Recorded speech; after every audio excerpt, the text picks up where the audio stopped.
time and date, we look up into the sky. We bring you exclusive footage from eclipses worldwide. We take our mobile observatory to where the action happens.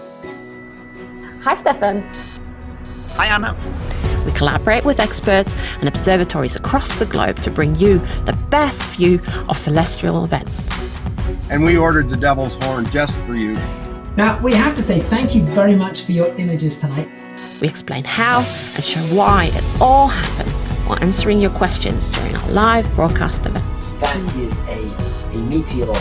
Find your home and even more details on time and day. And subscribe to join us next time.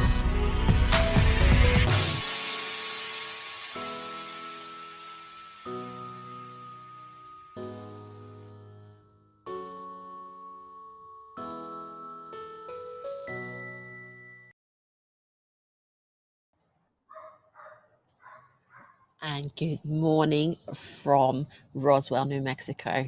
Now, I'm Graham Jones. No, I'm not Graham Jones. I'm Anna Buckle. This is Graham Jones. We're here. We've traveled 40 hours from Stavanger, Norway, from the Time and Date HQ into the United States for this annular solar eclipse. And the sun is the star today. It's shining brightly on our screen there. And we have got several images going already. We've got a solar image going from Odessa, Texas. We've got another image going from Roswell, New Mexico, because the weather is also definitely the star. We've spent the last 18 months planning our trip to Roswell down to the T, but we had to change things around at the last minute, and we have split our team in two. So we've got Stream Team 1 here in Roswell. We've got Jeremy over there. We've got Anna and Graham here. And Stream Team 2 that has relocated to Odessa across the border in Texas to make sure that we have clear, beautiful images of this eclipse for you. So what are we in for today, Graham? Okay, so today we have stream teams across North and South America, because this eclipse will involve both continents today. So all of this, we should say, is weather permitting. Yes. I just saw some clouds floating across the face of the sun on our picture there from Roswell. Yeah. So it's all fingers crossed everywhere today. But yes, we have a 6-hour show today with pictures coming in from across North and South America. And to give you an idea of when things are happening, we have a timeline on our screen. That's on the left-hand side. We've got the key times for today's eclipse. All these times are in UTC because this eclipse is running across multiple time zones. It's starting at sunrise in the Pacific. It's ending at sunset in the Atlantic. It's going all day across all kinds of time zones. So we're sticking to UTC as the main time for our show. We've got a UTC clock that is ticking away in the bottom right corner of the screen. And on the left side of the screen, we have the times of annularity at our main locations. Annularity, this is the key moment in an annular eclipse. This is where the sun forms a ring around the edge of the moon. The moon becomes completely silhouetted against the face of the sun. It's the so-called ring of fire. And annularity, the times for that at our key locations is highlighted in the timeline on the left side of the screen. Yeah. And about that timeline, it hasn't completely started yet because it starts just before Annularity in Klamath Falls, Oregon there. So it starts when Annularity starts globally. So as soon as Annularity starts happening across the eclipse, what's it called? Yeah, along the eclipse path. Along the eclipse path, thank you. And then the moon will be moving down that line. That dot represents the moon moving down that line and showing us when annularity will happen at the different locations. Exactly that. So nothing has happened yet. We can see from our main picture on the screen that the sun has just risen in Odessa, Texas. The eclipse hasn't started yet. The partial phase of the eclipse, where the moon begins moving across the face of the sun, that's starting in about half an hour from now. And annularity, the big highlight for today, those are the times highlighted in the timeline on the left-hand side of the screen. So 1617. If the clouds stay away, that will be our first annularity from Klamath Falls in Oregon on the west coast of the United States. Soon afterwards, 1638 UTC, we're hoping to see the Ring of Fire right here in Roswell, New Mexico. Yeah. A few minutes after that, it will be the turn of Odessa, just across the border in Texas. The moon's shadow is then moving south and moving east, out across the Gulf of Mexico, the Caribbean Sea, and then down into South America. We have some pictures coming in today from 2 locations in Colombia, and the first annularity, fingers crossed, will be 1829 UTC from Roldanillo in Colombia. And then at the end of today's eclipse, the path finishes over Brazil, and we have teams on the ground at 4 locations in Brazil. The first Ring of Fire from Brazil should be at 1940 UTC from Floriano in Brazil. So it's going to be a long day. It's going to be a long show. Before we get started, Anna, you have an important message. I've got a very important message. During an annular eclipse, the sun never completely disappears. So you always have to wear your eclipse glasses when you're looking at the sun. So use eclipse glasses, use filters. You can use things, you can filter the sun through a hole. So you can use anything with a hole, like a pinhole projector, and see the sun be projected on a piece of white paper or something like that. That's great. Yeah, you can project the sun through the hole. Yes, for filtering the sun, the only thing we can use there, of course, is the proper solar filters, like these solar eclipse glasses. But yes, you can project an image of the eclipsed sun through a small hole, correct? Yeah, like a colander, and you can project it down on a piece of paper. So we're going to be here for the next 6 hours. And speaking of the weather, we're tucked in here. It's freezing here in Roswell, New Mexico. So we're just making sure that we're staying warm until the sun comes around and heats us up. So in less than 30 minutes, we're going to see first contact. That's the start of the partial phase of this annular solar eclipse. But be sure to have a look on timeanddate.live.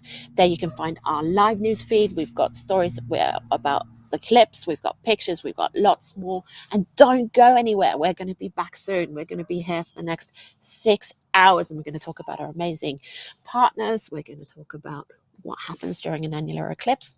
So stay tuned.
You're watching an annular solar eclipse from Roswell, New Mexico, and we're looking at some beautiful telescope images of the sun.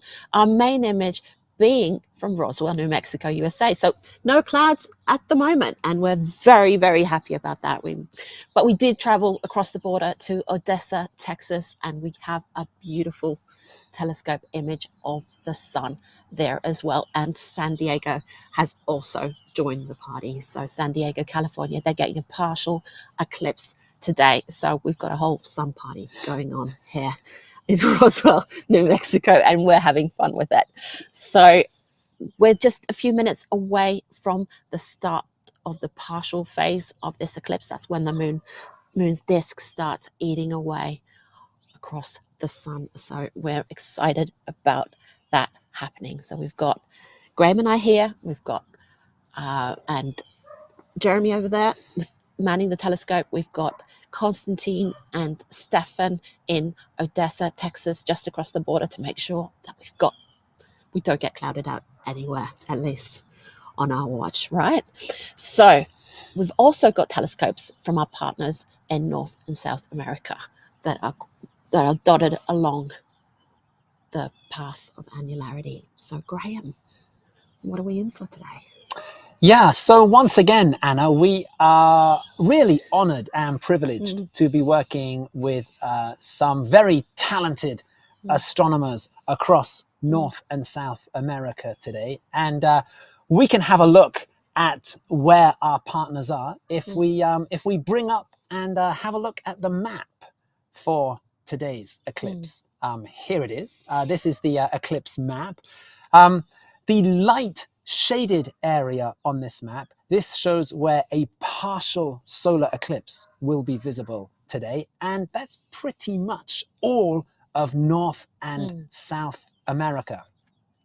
Now, running through the middle of the map, we have that very thin pink line. That is the path of annularity. That is the very narrow strip along which people can see annularity, the moment when the moon gets completely silhouetted against the sun and the sun forms this ring of fire around the edge of the moon. It's a very thin path. It runs from the Pacific Ocean across North and South America and ends in the Atlantic Ocean. And along the path, we've marked with some dots the locations of our streaming partners today. So the first dot on the map in the top left side of the map, this is a dot in Klamath Falls in Oregon on the west coast of the United States. They will be among the first people to see the ring of fire today. In Klamath Falls, we have Jim Todd from the Oregon Museum of Science and Industry. And he is at an eclipse event that is being hosted by Running Y Resort. It's a beautiful location in Oregon, and they're having a big eclipse event today. And well, the only thing is, as for everybody today, we just have our fingers crossed for clear skies, because there's nothing guaranteed about clear skies at any of our locations today. So we are, yes, keeping our fingers crossed and hoping for clear skies. So that's our first dot on the map there in Oregon. Yep, and we've got a second dot on the map, and that one's a little bit outside the path of annularity. That is San Diego, California. We're looking at images from San Diego right now. That's a beautiful telescope image of the sun. And we have our longtime partner, Gary Hawkins, from the San Diego Astronomy Association there. And he is going to be getting a partial eclipse, like you explained, outside that narrow path. The people that are standing looking up at the sun there will get a partial eclipse. And so Gary has collaborated with us 6 times, and he's gone off to stream this eclipse for us. But normally works with Dave Decker, who works with us as well. And Dave, he's doing other stuff. He's with the members of the San Diego Astronomy Association doing an event in Balboa Park. And they've reported that they've got a bit of iffy weather, so they are actually setting up a TV with this live feed on it. So that's awesome. So they're going to be watching the stream, our stream from there. And then one more thing I noticed, I forgot. I'm going to be banging on about it, on and on and on about it. Solar eclipse glasses, wear them. At no point during this eclipse does the sun completely disappear. So wear your glasses. Partial eclipse, they're needed already. So remember, keep safe. Absolutely, absolutely. Well, turning our attention back to the map in the top right corner there. So today's eclipse, the moon's shadow is moving to the south and to the east. So it starts in the morning in North America. It ends in the afternoon in South America. And we have some dots along the path of annularity in South America, indicating our stream locations there. In Colombia, we have 2 locations. We are working with a wonderful team from the planetarium in Medellin. And they have 2 teams that have ventured out to the path of annularity to capture today's eclipse. In the city of Roldanillo in Colombia, we have Ángela Pérez. And in the nearby city of Neiva in Colombia, we have Michelle Mora. And we're looking forward to images from them later on today. We're actually looking at an image from Neiva in Colombia right now. Well, there you go. Right, here we have our first images now coming in, right, from South America. So yes, this is coming in from Michelle Mora, who is there on the ground in Neiva. Still quite a few hours away from annularity. So great to see the sun there from South America. We have just a few more dots to talk about on our map. Right near the end of the path of annularity in eastern Brazil, we have been working with the National Observatory in Brazil. There is a wonderful team there who is led by Josina Oliveira do Nascimento. And the National Observatory have teams out across Brazil today. And we are looking forward to getting images from a number of locations, including the cities of Floriano and Picos and Juazeiro do Norte and Carnaúba dos Dantas in Brazil. That will be coming up later on today towards the end of the eclipse. Pictures from Brazil. Meanwhile, the rest of North and South America enjoying a partial solar eclipse today. Yeah. And we have first contact coming up soon, partial eclipse starting in the path of annularity and also in San Diego. So we're waiting on that. We've got at 15:05, there's first contact in Klamath, Oregon. Now, we haven't had any pictures from them yet, so we're keeping our fingers crossed for technical issues, for weather issues, all those things.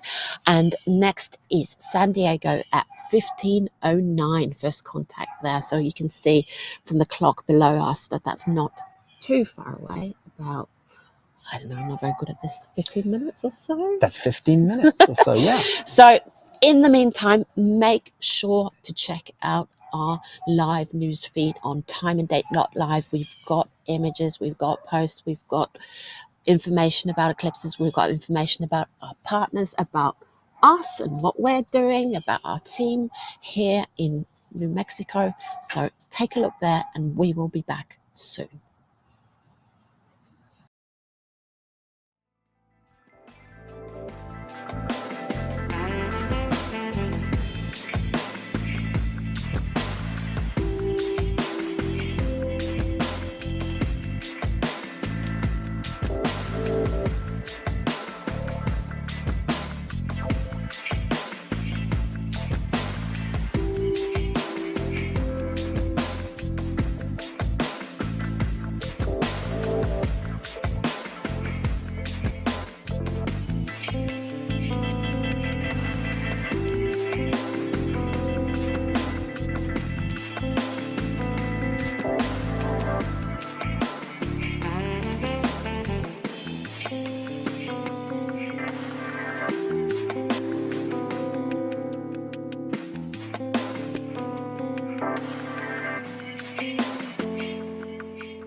You're watching an annular solar eclipse live on time and date. We're here in Roswell, New Mexico, and first contact, the partial eclipse has started in San Diego. We can see the moon eating away at the sun there. So well done, Gary. You did it. San Diego's going to get a 68% partial eclipse, and they're well on their way to getting that. We're also looking at images from Odessa in Texas. That's the second time and date stream team out there, just across the border in Odessa, Texas, and they're getting a beautiful image of the sun. As you can see, partial has not started there yet. And then we've got some images from Bluff in Utah. That's from the Exploratorium and Robin Higdon's team there helping us out with some images. So thank you to them for that. We're also starting to get some questions on YouTube. People are getting excited. We're getting a lot of shares. We're getting a lot of comments. And they're wondering, why is the camera shaking, Graham? Right, we have seen a little bit of shaking in one or two of our images. That is all down to wind. You know, Anna, the main foe of astronomers is clouds. Yeah. But there are other secondary foes, and one of them is wind. And it can be surprising how a good strong wind can shake the telescope, and of course because it's using magnification, then that can turn into a wobble on the screen. So that is the cause of the wobbling we're seeing there. Yes, and by the way, that's the partial eclipse there in San Diego. Also partial eclipse underway in Bluff, Utah, we can see. So it's starting across North America. It is. The shaking also can be weighed down a bit. We've got water bottles hanging from our telescopes and stuff to really try to keep it as stable as possible. But wind, it's not our best friend. Annularity is going to begin in about 1 hour. That's when our timeline there on the side is going to start moving. Don't forget, we've got our UTC time down at the bottom here, so just join us in that global time and you don't have to worry about local time because we've got it all here on the screen. And today is an annular solar eclipse. So what is an annular solar eclipse and how is it different from a total solar eclipse? We're lucky we've got an astrophysicist right here that can explain it all, and I can ask the silly questions. Okay, well, Anna, with solar eclipses, the magic of solar eclipses always comes down to an amazing celestial coincidence, in that we have the sun and the moon that are very different sizes. The sun is about 400 times bigger than the moon. The coincidence is that it's also about 400 times further from the Earth than the moon. So when we see them in the sky, the sun and the moon appear to be almost exactly the same size. Now, we say almost exactly the same size. The moon's orbit around the Earth is not a perfect circle. No. It is an ellipse, or a kind of a slightly squashed circular shape. And this means that sometimes the moon is a little bit closer to us and sometimes it's a little bit further away from us. We hear a lot of talk these days about things like supermoons and micromoons, and this is a result of the moon being slightly closer or further away from us. Now, to be honest, it's always really difficult to tell the difference between a supermoon and a micromoon and just a regular moon. But when it comes to eclipses, these small differences in the moon's difference, they make all the difference. So in a total solar eclipse, that is where the moon is a little bit closer to us, is a little bit bigger, and it just manages to cover the entire sun. Not for long, because it only just covers the sun, and totality lasts at most 6 or 7 minutes. For an annular eclipse, like today, the moon is a little bit further away and it's a little bit smaller, and it just doesn't quite manage to cover the sun completely. It leaves a little ring around the edge.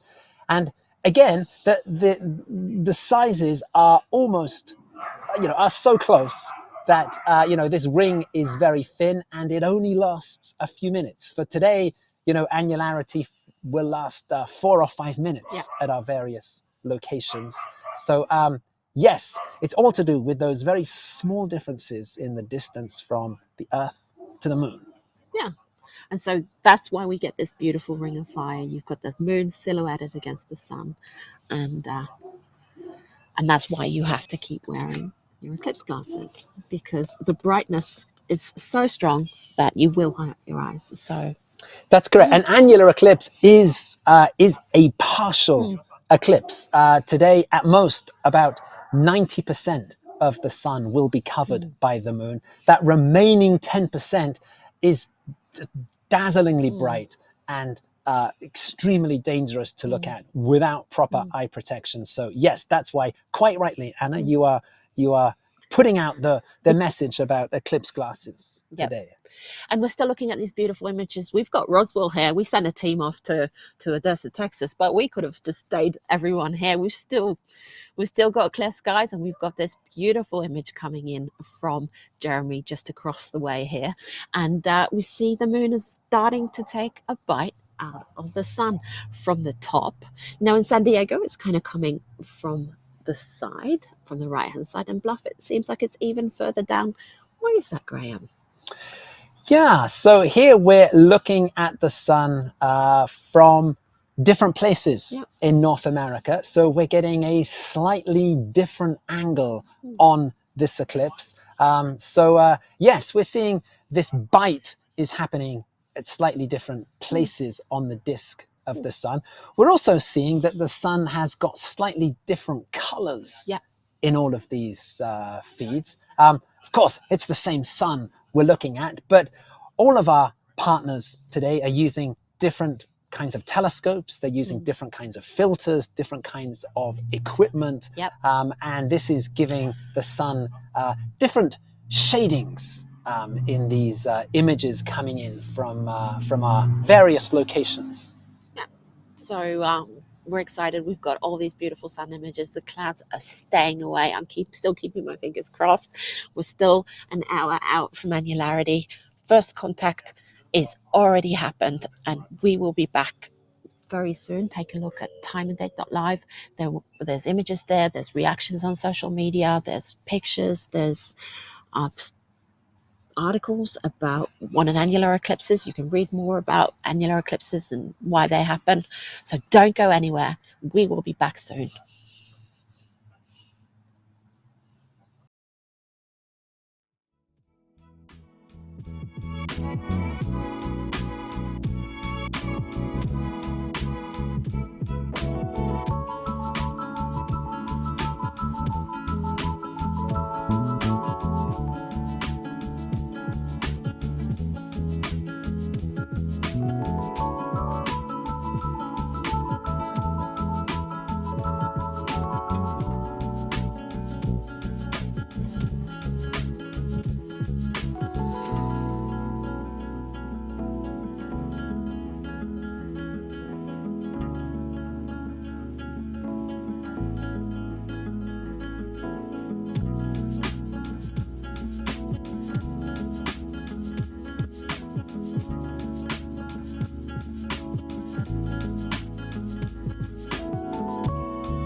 Welcome back. You're watching an annular solar eclipse on timeanddate.com, and we're looking at the moon taking a bite out of the sun live from Odessa, Texas in the USA, and from San Diego, California in the US. So the eclipse is really progressing right now. So it's looking beautiful.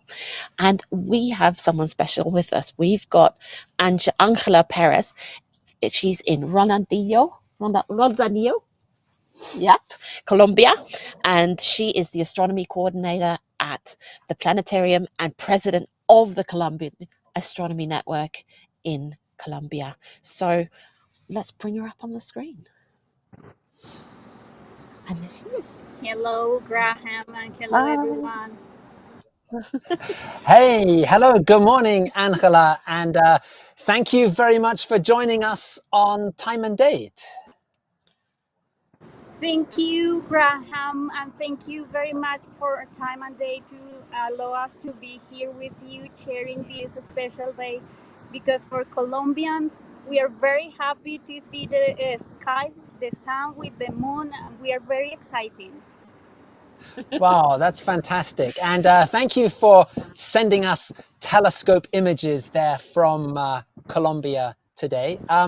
So, Ángela, you are about 1 hour, 15 minutes away from the start of the partial eclipse there in Colombia. Where exactly are you today? Well, I must to tell you that I ran a lot of kilometers since Medellin to Tuluá, looking for the best place to see the eclipse. So I get between Tuluá and Buga, a very special place to see the eclipse. So I'm like in the 6 degrees latitude north, very near to the equator. So we're very happy here. My mistake, 3 degrees above the equator line. Wow. Yeah, excellent. Okay. And what kind of area are you set up in today? I'm in the department we call like your states. We call here departamentos, departments, and it's Valle del Cauca. One of the municipalities that is called San Pedro, between Tuluá and Buga. There's a very beautiful song that you can find it that calls Valle del Cauca from Nietzsche. It's a salsa. Probably if you want to dance with the municipalities, you can find that one. You have to look Valle del Cauca. Okay, we'll be dancing after the show, won't we, Graham? Oh, that's awesome. And how are your preparations going, Ángela? You're still a bit out from first contact and from Annularity where you are. Yes, the preparation of the astronomy groups in Colombia is ready. We are more than 80 locations. We have confirmed all of them. They're gonna have solar activities with observation workshops for kids. I mean, the Colombian Network Astronomy are ready. It includes astronomy clubs, amateur astronomy groups, planetariums, and observatories all over the country. For instance, the Planetarium of Medellin will host an event on the terrace and also in the Zeus Park, where Excalibur, one of our astronomy amateur groups, are going to give the solar glasses that we receive from Astronomers Without Borders. I mean, in Colombia, there are many groups organized by many different departments. We have like 32 departments, and we have activities in most of them. That sounds a lot of fun. Yeah, wow, yeah, it's that's amazing work you have been doing preparing for this eclipse in Colombia. Angela, you mentioned there about Astronomers Without Borders. Anna, they're Astronomers Without Borders are old friends of us of Time and Date, and yeah, we've been working with them for many years. And Angela, I know you're one of the key people within Astronomers Without Borders, and they really have given some great help and support to Colombia and other places with their solar eclipse glasses program. Yes. Thanks to them, to Astronomers Without Borders, Sue, and all the team in Astronomers Without Borders, because in our meetings, we have one meeting each month. They told us that they can give us to some places glasses. So I organized the way to bring in to Colombia, because Astronomers Without Borders donate that. Thank you very much, because they give us 12,000 solar viewers for Colombia. So I had to organize the sponsors to do that real in Colombia, because the glasses must to travel more than 3,000 kilometers to come here. So, for instance, Nicolás Aguirre, the Office of Astronomy for Outreach, and the Minister of Science and Technology here in Colombia helped me to bring the glasses here, and then we distribute it by different places here in Colombia. 12,000 glasses are in the hands of 12, more or less 12,000 families that are going to enjoy the eclipse in the safety way with the solar viewer. So I'm really happy for that. Yeah, that is Thank you wonderful. to That's Astronomers really Without giving giving so many people the opportunity to enjoy the eclipse who otherwise might not have the chance. That's wonderful stuff. And yes, Astronomers Without Borders really are doing some fantastic work. And it's worth mentioning that these glasses are recycled.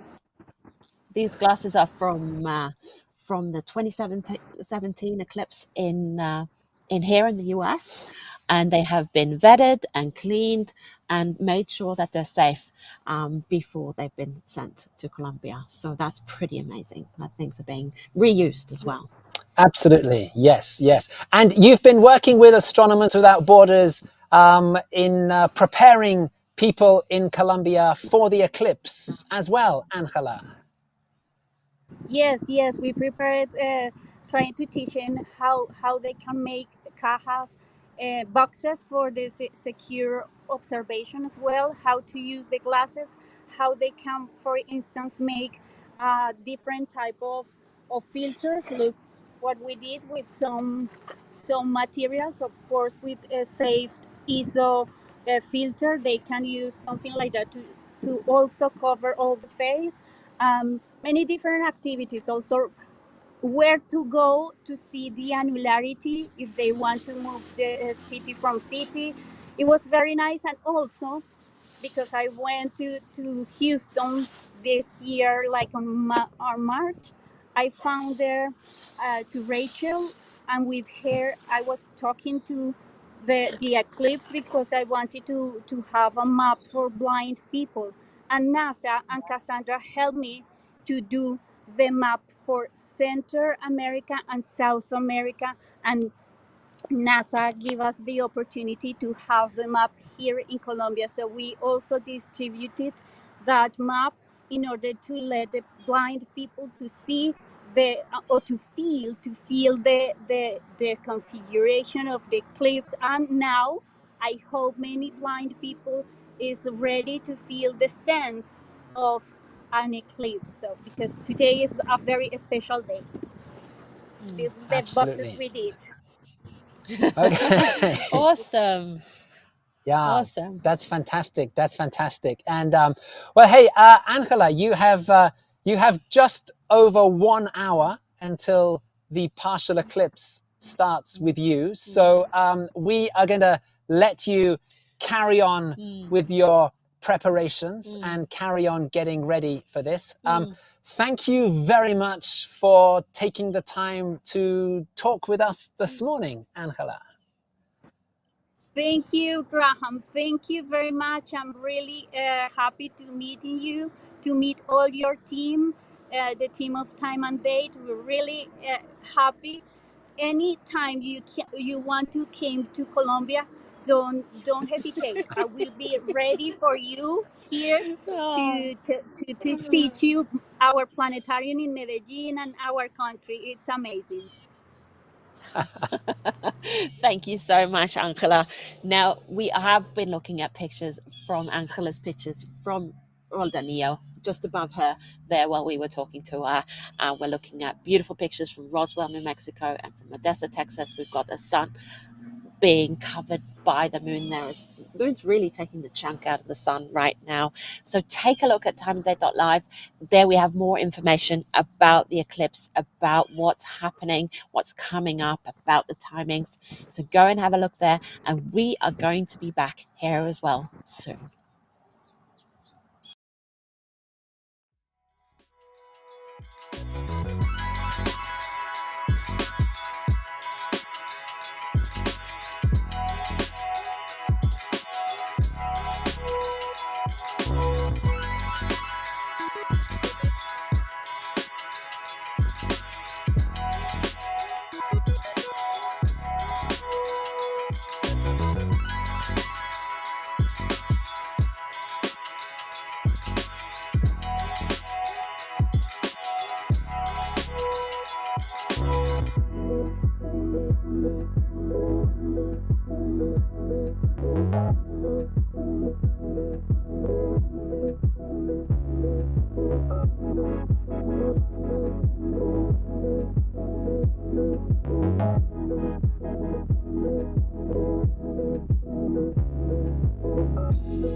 You're watching an annular solar eclipse on timeanddate.com.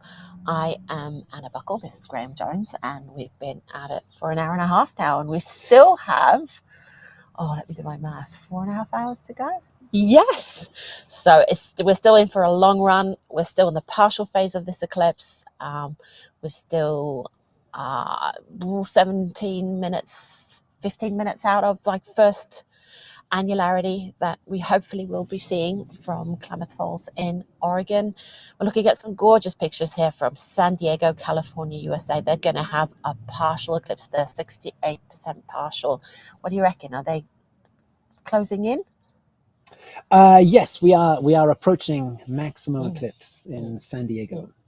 So we've got some lovely images from Bluff in Utah there, and also from Roswell, New Mexico, from our colleague Jeremy, who's just across the way here from us. Now, we've got our timeline on the screen. It's still our little dot that I promised would start moving. It still hasn't started moving yet. It will start moving as soon as the first annularity happens. So we're very close to that starting moving.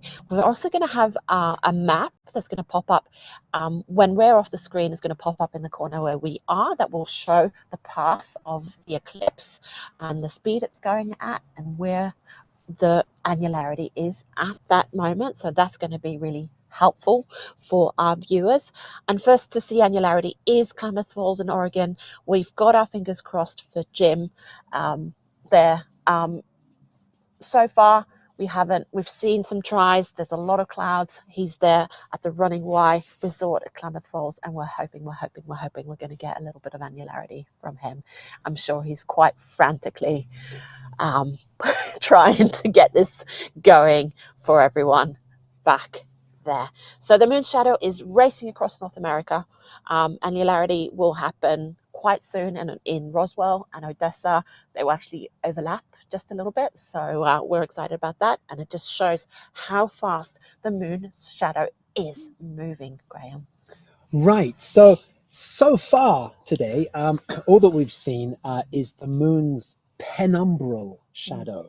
The penumbral shadow is the kind of the half shadow where the moon is covering some of the sun, but not all of the sun. Now, when we get to annularity, that is involving something called the moon's antumbral shadow. Now, in the antumbral shadow, the moon is still not completely covering the face of the sun, but it is being silhouetted against the sun and forming this ring of fire. So the map that will appear on the right of our screen when annularity begins, that will show the moon's antumbral shadow as it races across North America and South America. This antumbral shadow will be touching down in the Pacific Ocean in a few minutes. That's when annularity will begin worldwide. And then it races off across the globe following the path of annularity, this narrow strip across the globe, about 200 kilometers, or 130 miles wide. And that's where the ring of fire will be visible today. And we're saying that the shadow will be racing across the globe. I mean, as sort of a good illustration of just how fast the moon's shadow will move is to take the example of us here in Roswell and our second time and date team in Odessa in Texas. We sent them off yesterday. We did. So we've been here all week in Roswell. We've been enjoying beautiful blue skies. Blue skies. Yeah. Warm temperatures, blue skies. But when we've been studying the weather forecasts, depending on the model that we were using, Roswell was anything from 0 up to perhaps 30% chance of cloud cover. Whereas in nearby Odessa, just across the border in Texas, 0. Yeah, on all models, it was showing just a very small percentage chance for cloud. So we sent Stefan and Konstantin off yesterday. Roswell to Odessa, it was for them it was a 3.5 hour Something like that, yeah. drive. It's about 200 miles for them, about 320 kilometers in a straight line. Yeah. It's a little bit less. But yeah, yesterday it took them, well over 3 hours to make the drive. Today, the moon's shadow is going to do the same drive, but it's going to cover it in just 5 minutes. Yeah. The annular eclipse will start here in Roswell at 16:38 UTC, as it says on our timeline on So the left. 30 minutes from now? 30 minutes from now, exactly. And then just 5 minutes later, the moon's antumbral shadow will reach Odessa in Texas. So yeah, the shadow is racing across the map at around about 2,000 miles per hour. Just That's insane. something like 3,500 kilometers per hour. So yes, Roswell and Odessa is a good illustration of just how quick the moon's shadow is moving today. It's moving super fast, and the sun is also moving super fast. We're finally getting a little bit of sunlight glowing here on our little canopy here, and we're warming up fairly soon. We're going to warm up a little bit more. We keep running out of our tent, putting our eclipse glasses on, protecting our eyes, looking up at the sun and seeing the moon eat away at the sun there. We're very excited up this end as well. I can feel it bubbling. I'm excited. So please stay tuned. I've got my fingers still crossed for Klamath Falls that we're going to get some annularity from there. If not, we're definitely coming up to annularity in Roswell and Odessa. The reason you can't see Odessa on that timeline is that they're so close together that we just squish the names together. So we decided to stay with Roswell. So stay tuned. And while you're waiting for us to come back, you watch timeanddate.live on there. We've got reactions to the eclipse. We've got social media. We've got stories behind the scenes. There's all kinds of fun stuff to look at there. So we will be back soon.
You're watching an annular solar eclipse here on timeanddate.com. We're live from Roswell, New Mexico, and things are, I'd like to say heating up, but they're kind of cooling down as the moon covers up the sun. But we're getting frantically excited here.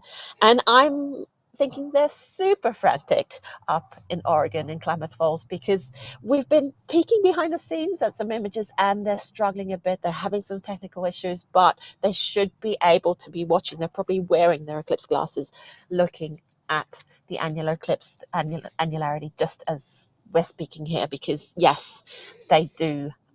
As far as we can see, they've got some clear skies to see it there, haven't they, Graham? That's right, yes. So annularity is underway in North America. We can see from our moving eclipse map, which is on the screen just above Anna and me. So on that map, we have that sort of pinky strip running across the map. That is the path of annularity, the narrow path along which people can see the ring of fire today. And we have that red dot that is slowly moving its way along that pink strip. We say slowly moving its way along. It is moving at a colossal speed. So that red dot, it touched down in the Pacific Ocean. It's raced across to the west coast. It's now making its way from Oregon into Nevada, and just above it we have our telescope feed coming in from our friends at the Exploratorium, who are based in Ely, Nevada. They're getting very close indeed. Annularity there. After that, the eclipse is moving on down into Utah, and then it'll be arriving here in New Mexico. Will be the next to see. We've got our glasses ready, but we're going to be sitting here talking you guys through it as well, so we'll see how that goes. So yes, the annular eclipse is happening in North America. It is happening, and there are some things to look for at annularity, because people are going to be out there looking at this. And what are we looking for during annularity, Graham? Well, one of the big highlights at the beginning and end of annularity is Bailey's beads. Now, people might be familiar with Bailey's beads from total solar eclipses.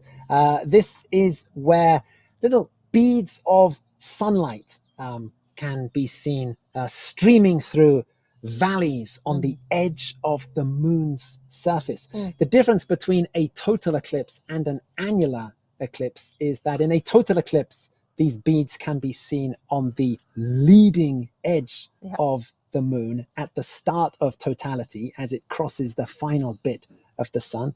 In an annular eclipse, the beads can be seen on the trailing edge of the moon. It's the trailing edge that is the last bit to cross the edge of the sun and form this ring around the moon. So yes, that is one of the highlights to look out for at the beginning of annularity. Cool. And we're waiting. We're excited about Annularity coming up, and we will be showing them here on the screen. So we're going to go off and leave you guys with our moving map. It'll replace Graham and I here at the bottom. And please make sure to look at timeanddate.live as well. There's all kinds of stuff happening in the Time and Date live stream under there. So we'll see you soon.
and welcome back. You're watching annular total eclipse. No, that was just a mess, wasn't it?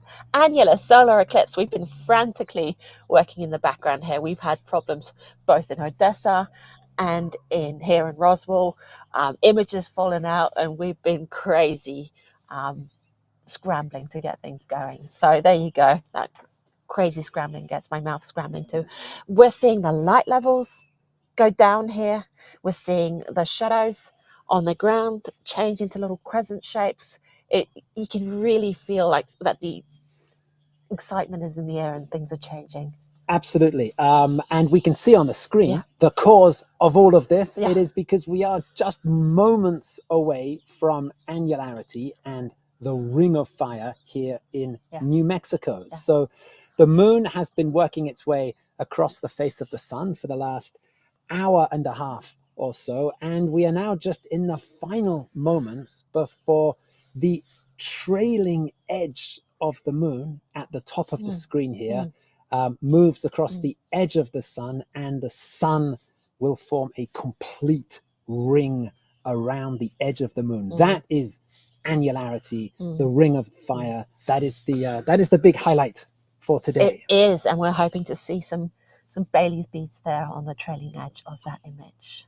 That's correct. Yes. Meanwhile, in the top right corner of the screen, from a couple of 100 kilometers further down the path of Annularity, we have the pictures coming in from Odessa, Texas. That's the other team from Time and Date. That's our second Time and Date team, and they are just a few minutes behind us.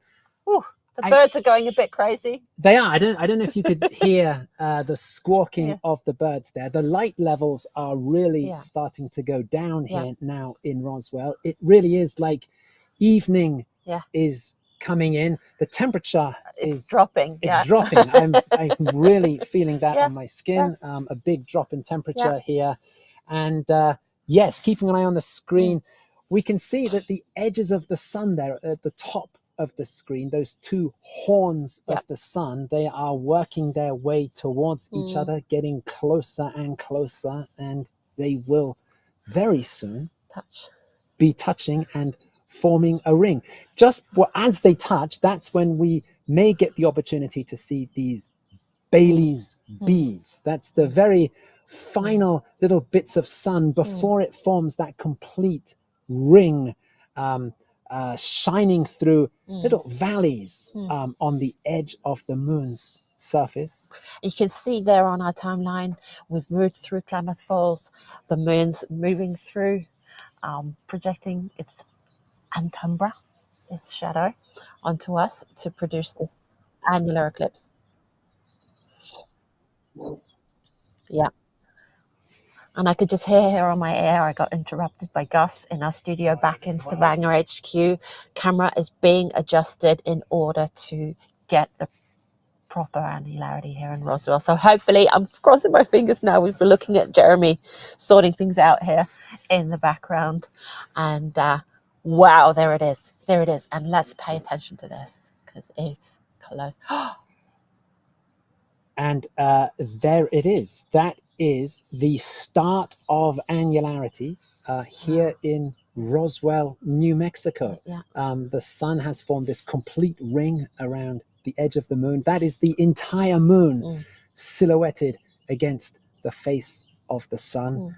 And we are beginning 4.5 minutes or so of Annularity here in Roswell, New Mexico.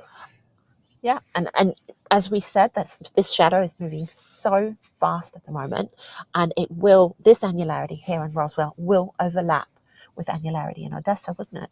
That's right. Before we reach the end of Annularity in Roswell, it will be starting down the road in Odessa in Texas. Why is it that it just kind of, I'm just imagining doing the circles kind of down the path. Why does it happen like that?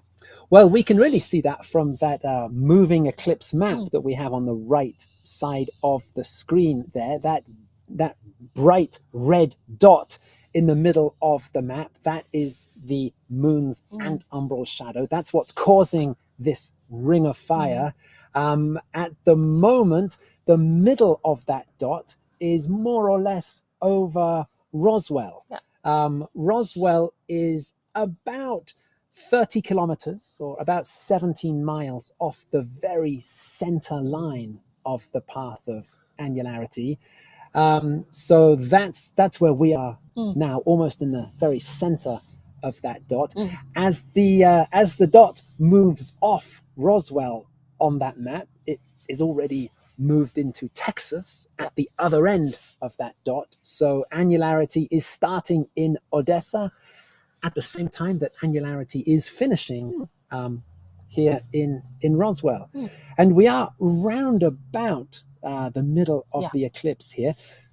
Because we're not exactly on the center line here in Roswell, we don't get a perfectly symmetrical ring. You would have to be exactly on the center line in order to get that symmetrical ring all the way around the sun. But we are very close. So that is giving us, I mean, right here, we are looking at more or less a perfect little bit ring. wider on one side there, but still pretty damn perfect, I reckon.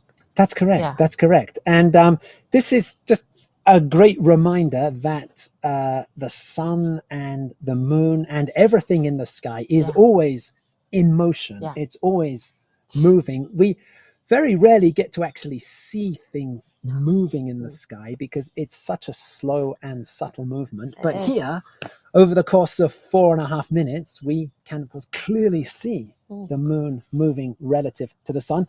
You can see it thinning a little bit on the side now. We can see it moving. That's right. So we're now into the final stages of Annularity here in Roswell. The moon has made it nearly all the way across the face of the sun. Meanwhile, in the top right corner of the screen in Odessa, the whole process is about to repeat.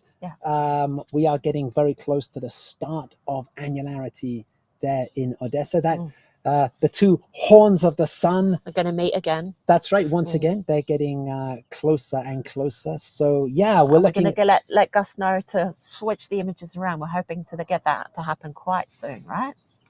That's right. I think at some stage we're going to swap these images over. But yes, we are looking at Annularity coming to an end. The moon has just finished its travel across the face of the sun, and that ring will be broken very soon.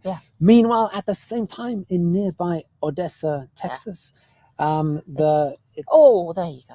There we go. Yes, right. Things are just about to begin in Odessa, Texas, just as things are finishing in Roswell, New Mexico. There you go. And there it is. Annularity begins in Odessa, in Texas. So on that red dot on our map, Odessa is on the right side of that dot as it moves across North America, and Roswell is now just to the left of that dot as Annularity ends here in Roswell. We should remember to breathe, huh? It's just surreal, and what we're actually looking at is the new moon, and that's a bit funny to think about, isn't it? Because normally we don't see the new moon. That's right. This is actually a perfect view of the new moon. As you say, Anna, it's the one moon phase that we never normally get to see because it happens when the moon is between the Earth and the sun. We are looking here at the dark side of the moon. It is the same side of the moon is always pointing towards the Earth, and how much of it is lit up depends on the moon phase. So at new moon, none of the near side of the moon is lit up. That's one of the reasons we can't see the new moon. But here it is, facing towards the Earth as the dark side of the moon. And there we are now. Now, in Odessa, our second time and date team is very close to the center line. Only about 2 kilometers or 1 mile from the center line. They're just, I think it's about 7 blocks south of the center line. So here in Wow. Odessa, we are getting a perfect ring Yeah. there.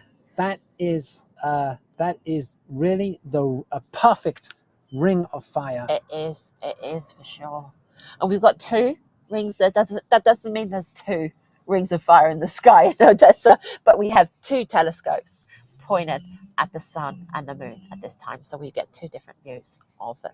And also you can see the different colors depending on, like we were discussing earlier, depending on filter, depending on type of telescope, those things. That's right. But even as we're speaking, Anna, we've now lost that perfect ring already. We can now see that the moon is moving towards the other side of the sun. Oh, look at that. And now here we are looking through one of our other telescopes here. Now we've got the exposure turned right up on this telescope, so that really is a ring of fire. That really is giving an idea of just how bright the sun is. We can see a lot of activity happening around the edge of the sun there. We can see some prominences at the top of the sun, on the right hand side of the sun. Those are the yellow things sticking out.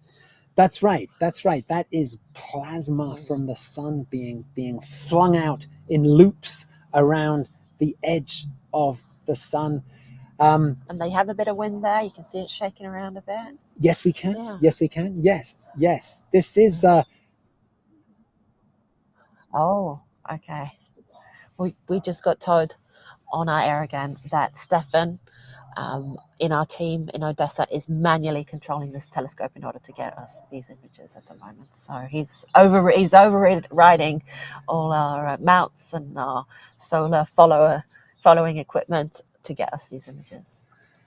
So there we go, and we are now approaching the end of Annularity in Odessa. That was 4 minutes and 50 seconds in total of Annularity there. We're now working our way towards the end. This is about a 90% partial eclipse. Here, that thin ring around the edge of the moon, that is about 10% of the sun's disk that is left unexposed during Annularity.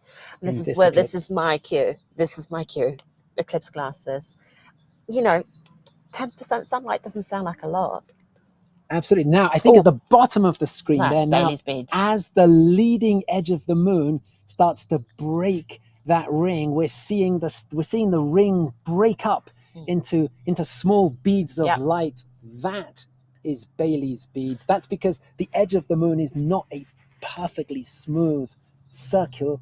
We have these valleys on the edge of the moon. So there, as the ring is being broken, and we can still see along the horns of the sun as the moon moves across the sun, we can see that there's little blobs of light and darkness in the pointy edges of the sun there. Again, that is Bailey's beads. Valleys on the edge of the moon, which are giving us this effect. We've got planes flying overhead. I think they've been out observing this eclipse. We've still got some dogs barking away in the neighborhood here. I'm not sure how noisy they are on the feed. A bit of chatter from the birds as well. Here in Roswell, the light is starting to come back. Just in the last few minutes since Annularity ended here, we've seen the light levels start to increase here. And there in Odessa, we are back into the second partial phase of the eclipse as the moon now starts to move off the face of the sun and uncover it once more. So we're going to put our eclipse glasses on. We're going to sneak around the corner and have a look. We're actually at an eclipse location, so we're going to take a look with our own eyes, aren't we? That's correct. Yes. And meanwhile, still to come, our timeline on the left of the screen there, the dot is moving its way down the timeline. So we've had Annularity in Oregon and in Nevada and Utah, New Mexico, Annularity now working its way across Texas. But we still have much more to come. A lot more to come. We've got interviews coming up. We've got more Annularities coming up. So it's worth hanging around for that. And also timeanddate.live. There's all kinds of stuff happening there. There's pictures, there's people's reactions, there's social media, there's stories of who we are behind the scenes here. There's stories of our partners. So go and have a look, and we will be back soon.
Welcome back. You're watching an annular solar eclipse at timeanddate.com. We're on the ground here in Roswell, New Mexico, and the sun is coming out again. The temperature is finally warming up again. We've been freezing cold here. We've got the sun coming round us. We've been watching some beautiful annularities. Our friend Robin Higdon and her team from Exploratorium captured annularity awesomely there from Nevada and Utah. And we've also had 2 rounds of annularity up here on our big screen from our own team from Roswell, New Mexico, and then Odessa, Texas. We observed some beautiful Bailey's beads there from Odessa. Stefan adjusting his telescope so that we could capture that and some beautiful prominences. So it's been gorgeous. And Graham, what's happening on our live map? Okay, so the state of play with the eclipse worldwide, we can see on our timeline on the left-hand side of the screen that annularity has finished in the United States, and we are heading towards the global maximum point of this eclipse. And on the right-hand side of the screen, just above us, Anna, we've now brought back our live map showing where the moon's antumbral shadow is right now. This is the small area of land which is experiencing annularity or the ring of fire right now. That's that small red dot in the middle of the screen. It's passed across North America. It's gone across the Gulf of Mexico. It's now over Mexico's Yucatán peninsula, heading into Belize. Then it will go through Honduras, Nicaragua, and out into the Caribbean Sea. That will be the global maximum point. On the map, just below the map, we do have some data there showing where annularity is happening now. We've got west and north coordinates on the left, and on the right, we have the speed of the moon's shadow. It has been slowing down. It has. When it was passing over Oregon, it was moving at a few thousand miles per hour, much quicker than it is now. As we get towards the global maximum point of the eclipse, it gets to its slowest speed. Solar eclipses, they start somewhere in the world at sunrise. They reach their maximum somewhere around midday when the sun is at its highest point in the sky, and then they end somewhere else in the world at sunset. So now the ring of fire is taking place around about midday as the eclipse passes over Central America. It will be an afternoon eclipse in Colombia and Brazil, and we still have that all to come. All to come. Yeah. So we can see the annularity speeding through there, and it will hit Colombia, and we'll zoom the map in at the right spot once we get there. Now we're going to connect with Jim Todd. He's in Klamath Falls in Oregon.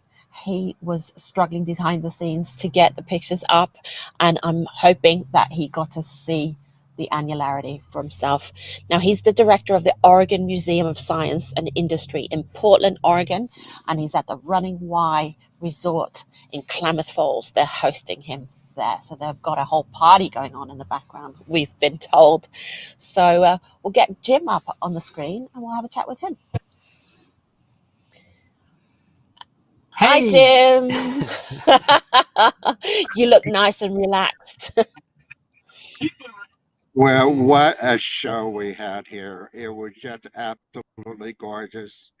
Clear skies, everything worked so well for us here. We're having a big celebration, but you hear the music in the background, and people are just celebrating what a sight we had. There wasn't a cloud in the sky. We beat the odds, and we saw a magnificent show. Beautiful ring. People were cheering, clapping. It was just by design what we hoped for.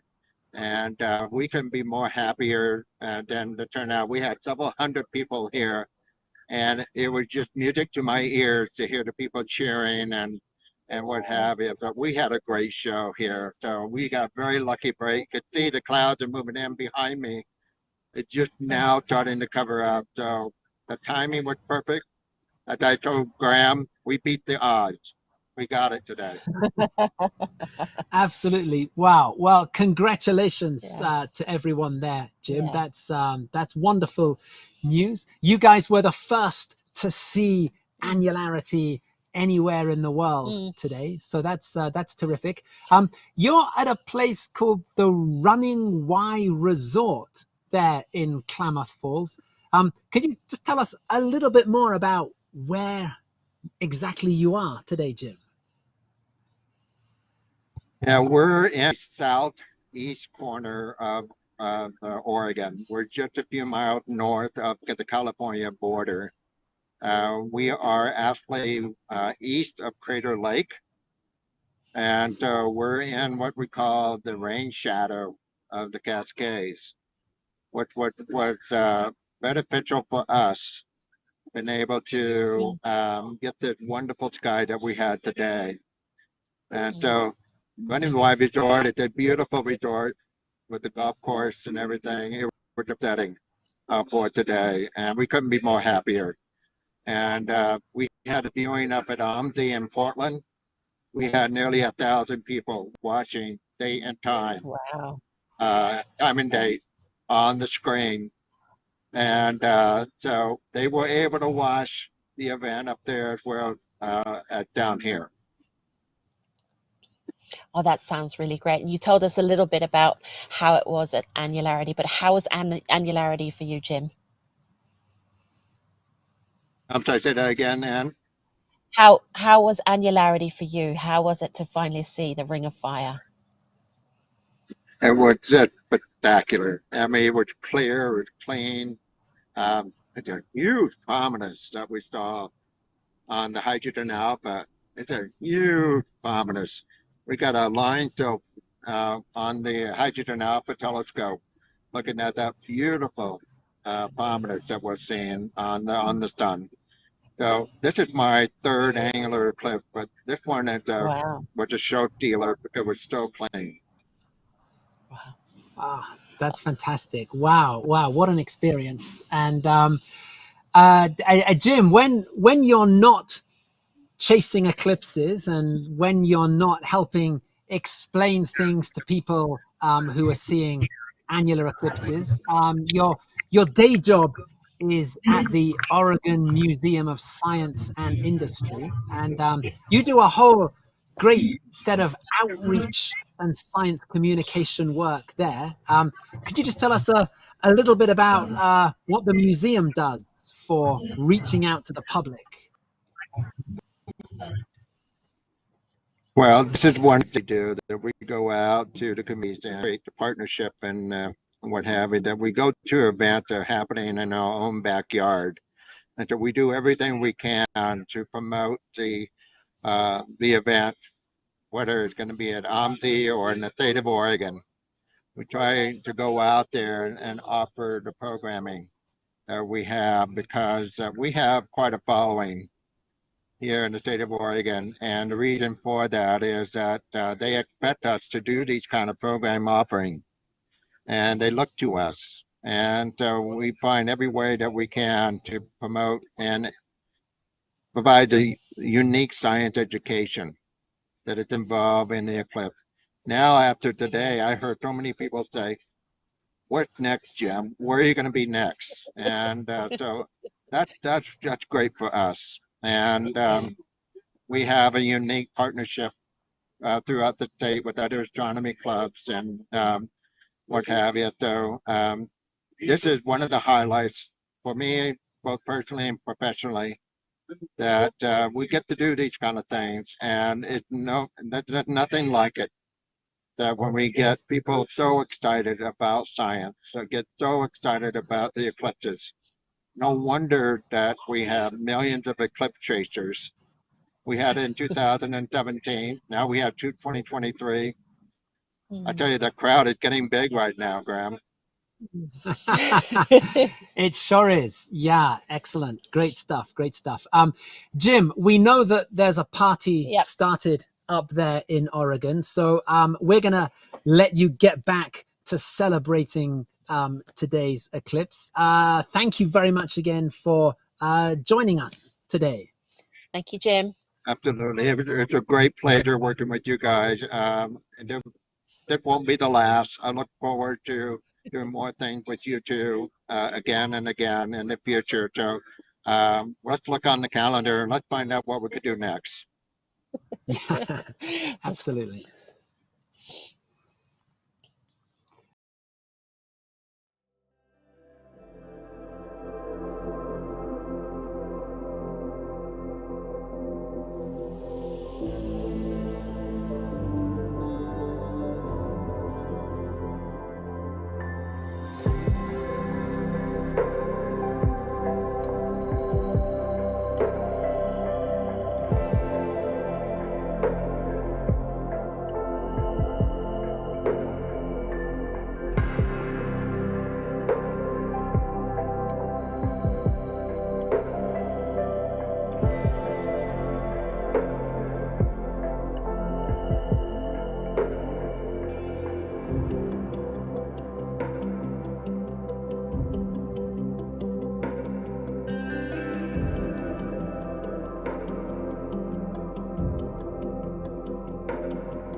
You're watching an annular solar eclipse on timeanddate.com.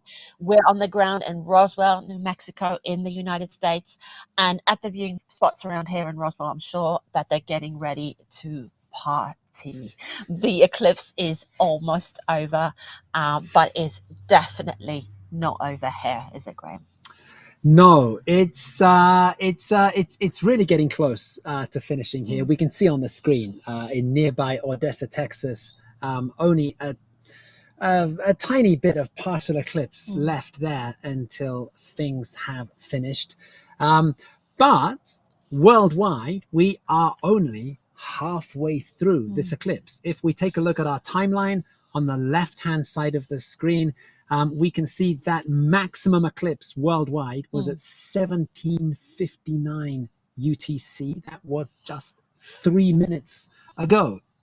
So the action is now moving into the second half of the global eclipse. The moon's antumbral shadow is heading towards South America, where it will be crossing Colombia and Brazil. In the top right corner, we have pictures coming in from Neva in Colombia. That's from our partners at the Medellin Planetarium in Colombia. So they are well on their way towards Annularity in Colombia. And the partial eclipse will be starting soon in Brazil. It will. Now, in Brazil, we have pictures coming in from a number of locations. We've been very fortunate to be able to collaborate with the National Observatory in Brazil, where there's been a fantastic team of people putting together all kinds of preparations for this eclipse. And we are going to go now and have a chat with one of the key organizers of their efforts. Coming to speak to us from Carnaúba dos Dantas in Brazil, we have Ricardo Ogando. Hi. Hi there, Graham. Hi, and how are things? Great to be here. Well, things are good. Yeah. Good morning, Yeah, wow. good So, afternoon, and good night for now, for everyone around the world, right? absolutely, wow. And you're there with quite a crowd, Ricardo. Oh yeah, people Where are are really you? excited around here to watch the eclipse. We're on top of the Monte do Galo, aka the Rooster Mount. It's a very important place here. It's a place of pilgrimage. Many Catholics come here to worship Our Lady of our victories, and so it's a beautiful place with a nice view of the horizon, and people are very excited to be able to watch the eclipse today, even though it's a bit cloudy. I mean, this is pretty deserted place in Brazil, right? Pretty dry, and we are waiting for a miracle to just blow the clouds away. So where are you in Brazil, you and your colleagues today? So I'm here with Marcelo Domingues, a seasoned eclipse chaser. He's from the Astronomical Club of Brasilia. And so this is just one of the places in Brazil that is watching the eclipse, right? The National Observatory, or Observatório Nacional, as we call it, managed to organize a stream of observers all over the path of the Annularity, right? So people in Amazonas state, in cities like Tefé and Japurá. We have also people in Pará, in Canaã dos Carajás, in Piauí. It's another state. We have Picos and Floriano. We also have in Ceará, Juazeiro do Norte and Sobral. I mean, we sort of are reenacting the 1919 Sobral eclipse, right? I mean, we came all the way from Observatório Nacional. We had this sort of expedition. We had to climb the hill. I was lucky enough to get a motorcycle, to hitchhike a motorcycle up here. Cars are not allowed. but we had to carry all the equipment uphill. So we sort of reenacted the Sobral eclipse, and which was, of course, you all know about it. I mean, it was the key eclipse, along with the Prince Island, uh, to validate the general relativity of Albert Einstein, right? But so I just, and also we have as long as Sobral also Canaúba dos Dantas here in Rio Grande do Norte. Say hello, Canaúba dos Dantas. and, and Parnamirim as well, and of course, right at the shore of Brazil, we have Natal and João Pessoa. Josina, it's will be awaiting us at the end. Josina, which is really the key person organizing this major effort that really took over during the pandemic to have these lives and have people broadcasting from all over Brazil to present astronomy to people all over Brazil. I mean, Josina Nascimento from the National Observatory is really the key person organizing this. That's fantastic. That's fantastic. Yes, and yes, and thanks for mentioning that historic eclipse from 1919, where some very important scientific observations were made during a total solar eclipse in the area where you are now. That's terrific. And here we are, just over 100 years later, and you're about 20 minutes away from the start of the partial eclipse. Is everybody set up and ready to go? Well, Marcelo Domingues is, as you can see right here, he's trying to set his things up. we were challenged by the going uphill. So he's starting to set up, but from other places in Brazil, the people are ready to start observe. I mean, apart from any clouds that come in front of the telescope, people around here are also eager to get the glasses, the famous glasses, and start looking into the sun safely. And you've got lots of people around you, and that's what this is all about. What kind of outreach work does the National Observatory do on daily basis? So the National Observatory, apart from being a research institute, right, in astronomy and geophysics, and also has a historical role in set up in the legal time in Brazil, right? I mean, that's what astronomers used to do in the past, right? But now they use atomic clocks, and so apart from that, it has a grad student program in both these areas, and but also has a very strong outreach. After all, astronomy is quite dear to people, right? And so we have these programs to really involve teachers, high school teachers, and into how to observe. They can land telescopes. It's a very important program. We also have what we call it's astro educators to also to give some sort of special formation to teachers. But this one that I just mentioned before, Céu em Sua Casa, which really took over during the pandemic, are these lives, right? Where we show events. The first one was pretty awesome. The occupation by the moon, the occupation of Mars by the moon. We even used our 100 years telescope at the observatory to observe it, and was the first huge success. Tens of thousands of people, also then conjunctions, and of course, rebroadcasting time and date eclipses from all over the world where we could not reach. I mean, we would rebroadcast you and would be a huge success. And so it's a great honor. It's a great. I mean, it's amazing to be here and part of it, and broadcasting back to you the eclipse. Well, it's an honor to have you guys on our show as well. We've really, really enjoyed all the preparations we've had with you and talking to you guys. And yeah, thank you so much, Ricardo. And we're going to let you try to set up the telescope there with Marcelo. So good luck with that. Absolutely. Yeah. Good luck to everyone in Brazil today. We really hope that you get some good skies for a view of this eclipse. Thank you so much for taking the time to have a quick chat with us, Ricardo. And yes, good luck to everyone. What is it? Here we are. We can see on the screen that here in the United States, things are nearly finished. So our attention is turning towards South America. And okay, there's everybody there about to. Okay, Eclipse will be starting there in a few minutes. So we are going to be back very soon with.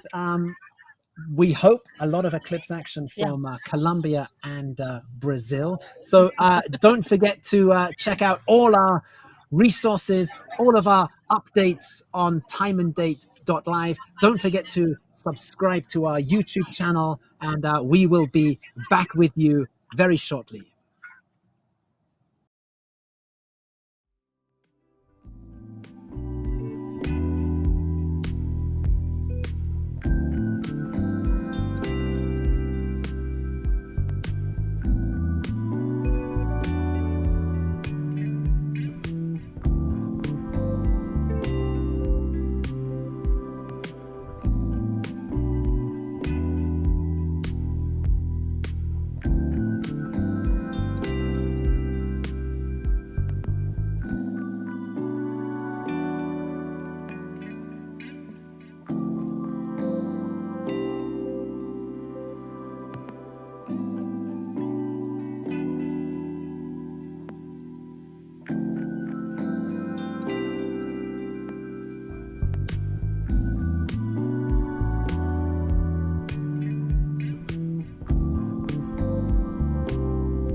Welcome back.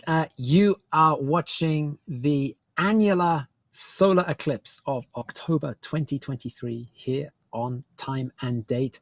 Anna and we're here in Roswell, New Mexico, where everything has finished. We had a lot of luck today. We had some clear skies. We had great annularity, great ring of fire, and lots of people across North America got to see a spectacular annular eclipse this morning. The action has now shifted southwards. Annularity is now heading towards South America. We can see from our live eclipse map there above us that the moon's ant-umbral shadow, where the ring of fire is viewable, it is now just entering Colombia.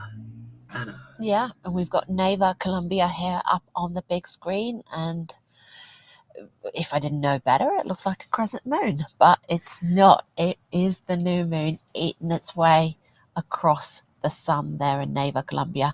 And if we're having a look at our timeline, I know we don't have Neighbor in there, but we do have Roldanillo Colombia, and it's quite close. It's we've got our UTC time down here, so at 18:34 UTC, that's in math is always hard for me, 7 minutes. We will be enjoying annularity there on our main screen from Neighbor in Colombia. Annularity is going to be around 5 minutes, isn't it? It should be just a little over 5 minutes, around 5 minutes and 5 seconds. Wow, that's a lot. Yes, that's going to be the longest annularity we see today from our locations. 2 reasons for that. Firstly, Neighbor is quite close to the global maximum point of this eclipse. We can see from our timeline on the left that the maximum eclipse worldwide, that came about half an hour ago over the Caribbean Sea. The moon's shadow does slow down around the global maximum point of the eclipse. But the other thing that is making a big difference to Neighbor is that it is quite close to the center line of this eclipse. It's about 23 kilometers, about 14 miles from the center line. You put those things together and you get more than 5 minutes of annularity. You get exactly right. Exactly that. Oof, we just lost our image there. Let's hope that they can get it back. So we're going to leave you guys here. We've got lots more to come. We've got annularities lining up in Brazil. That's right. And we've just seen the top right there. Exactly. The partial eclipse is just starting in Juazeiro do Norte in Brazil. So we have, lots of eclipse images coming up from Brazil as well. And we've got a beautiful sun there coming in here from Odessa, Texas. They're still streaming the sun, and it's just a gorgeous sight that as well. Yes, so it is. we've got lots to look forward to still. Check out timeanddate.live. There we have lots of supplementary information to what we're saying here on the screen. Make sure to subscribe to YouTube to not miss out on our future live streams. So we'll see you back here very soon.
Welcome back to this annular solar eclipse here on timeanddate.com. We are into the final 2 hours of our show today. The eclipse has moved into South America on our moving eclipse map on the right-hand side of the screen, just above us. We can see that red dot. That is the small area on the globe where annularity is visible right now. It's crossing from Colombia into Brazil. We can also see just below the map, we have some data there showing the latitude and longitude. And we can see that we are, what is that, about 1.3 degrees north and going down as we watch. So the antumbral shadow of the moon is about to cross the equator into the southern hemisphere, and the rest of this eclipse will be a southern hemisphere eclipse. If we have a look at the speed of the moon's shadow on the right-hand side, we can see that that is starting to go up.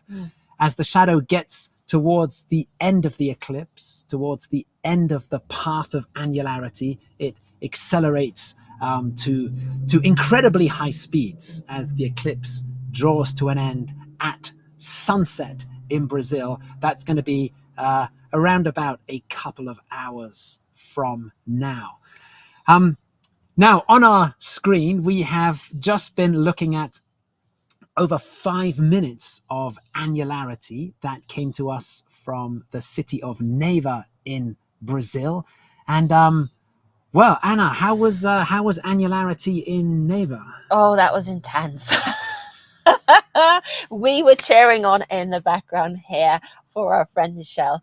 She was working hard to bring us those images. So I was very glad that the annularity lasted 5 minutes so that she had time to get it back up again and show us that beautiful image of the moon crossing the sun. And here are Michelle's images again here from Neiva, Colombia.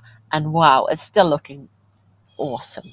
It's still really looking awesome. We saw the Bailey's beads and we just, yeah. I get a bit lost for words when it's so beautiful.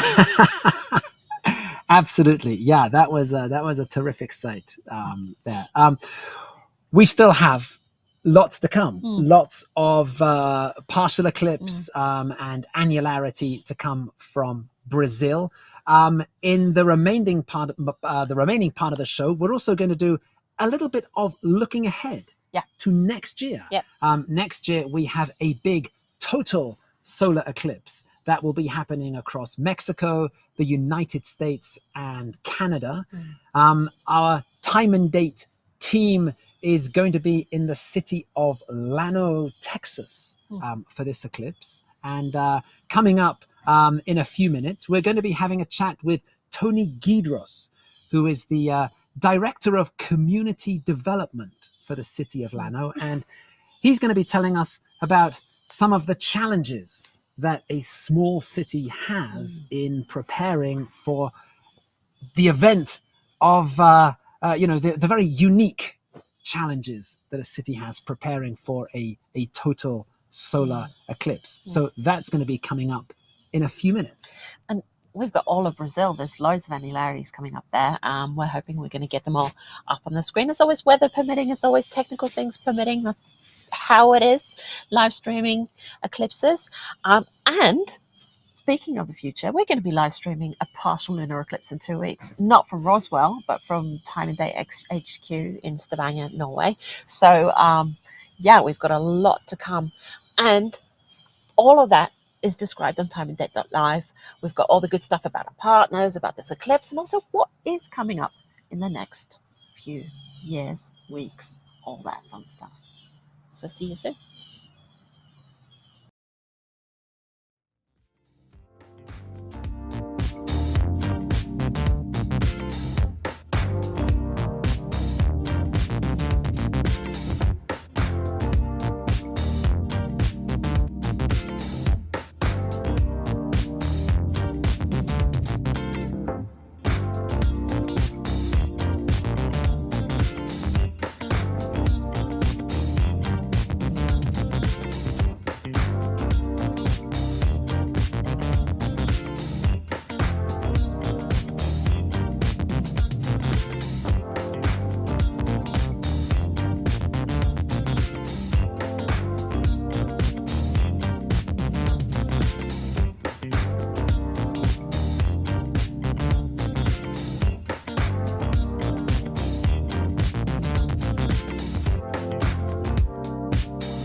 We're looking at an annular solar eclipse here from Roswell, New Mexico. We're on the ground. The sun has come around. It's warming us up. We're finally not freezing here, and we're having a lot of fun.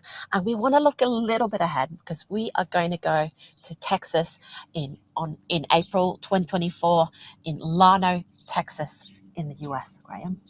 That's right. This is one of the biggest eclipses that's coming up in the next few years. A total solar eclipse across Mexico, across the United States, and across Canada. And as you say, Anna, the time and date team is going to be traveling to the city of Llano in Texas. And we're now going to have a quick chat with the director of community development for the city of Llano. This is Tony Guidroz. And today he's at the Texas State Fair in Dallas, where he's busy promoting all things Llano and talking about the eclipse. And I think we can bring Tony up on the screen. Oh, there he is. There he is. Excellent. Hey, good afternoon, Tony. Good afternoon, gang. Yeah, you kind of started breaking up there a little bit, but having a great time. And I'm also eating a large turkey leg from the Great State Fair of Texas this afternoon. I got a couple other people with me. Let's see if I can show you. This is Kim Webb, and this is Rebecca Flint.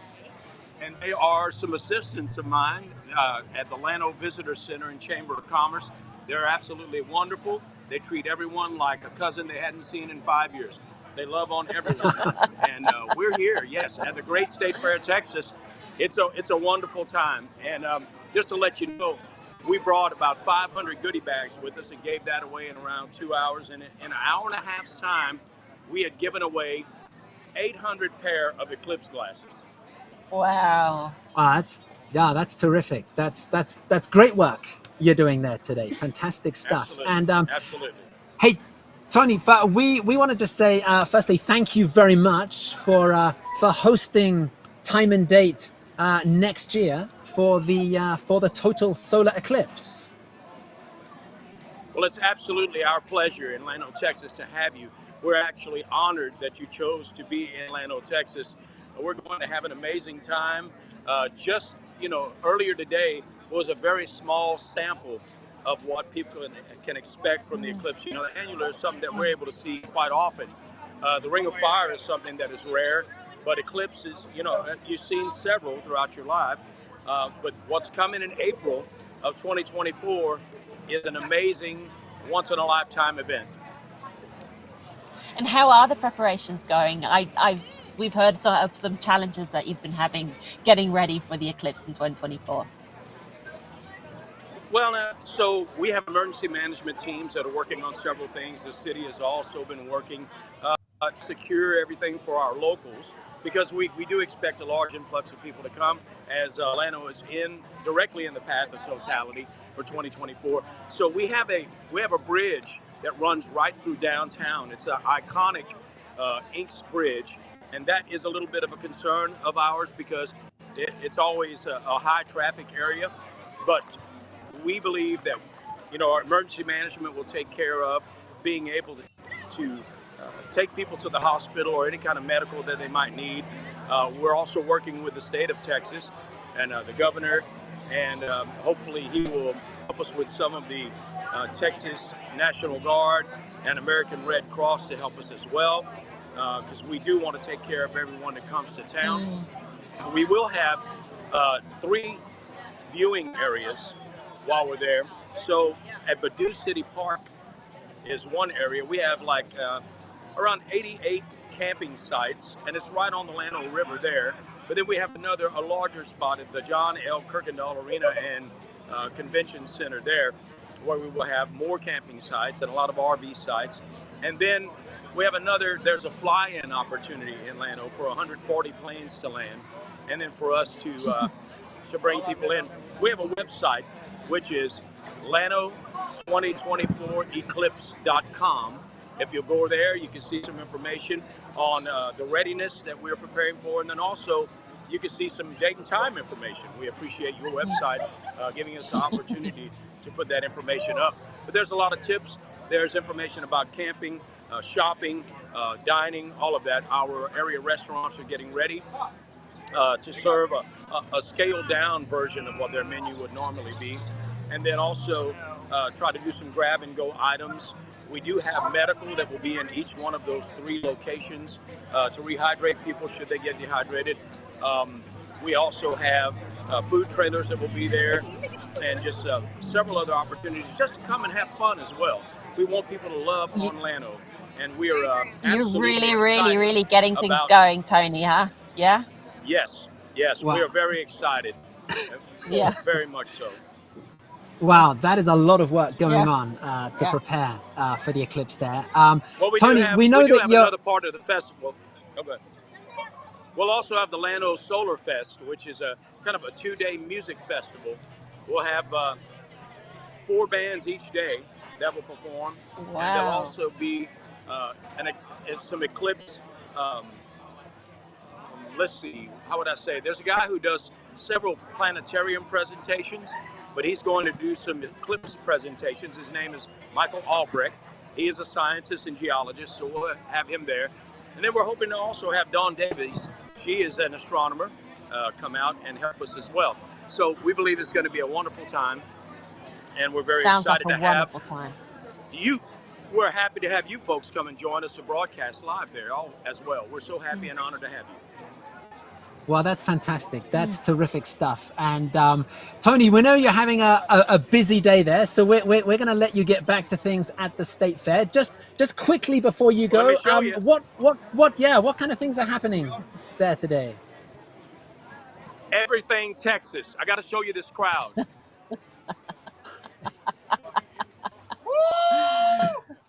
Yeah! You're on here in New Mexico there. Yeah, all right. All right. So everything is happening. I mean, it's unbelievable. I'll show you this side of folks right there. Yeah. You're live on date and time. All right. So, but yeah, so everything Texas. Right now we're in the food court, and there's the giant corn dogs and turkey legs and live concerts going on every day. And there's a huge midway with a Ferris wheel and all that, and a lot of families, a lot of kids having fun, and just celebrating Texas. So that's what we do. One of the biggest states ever, so we got to play everything big in Texas, right? Like the big eclipse that's coming in April. That's right. Well, we're excited about coming too. Thank you, Anna. Yes. And thank you, Tony. And I also have to thank Gus, who's the technical engineer that put all this together for us today. Thank you, Gus. Thank you, Tony, and we're excited about seeing you next year so much. Thank you. God bless you both. Yes. Thank you. We've got Annularities coming up in Brazil from 19 forward and onwards. You can see it there on our timeline. They're going to come fast and tight and quick and beautiful. That's my plan. Go to timeanddate.live. There's going to be eclipse goodness there. There's pictures, there's information, there's information about next year's eclipse. So it's going to be lots of fun. So join us soon for more Brazil.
Welcome back.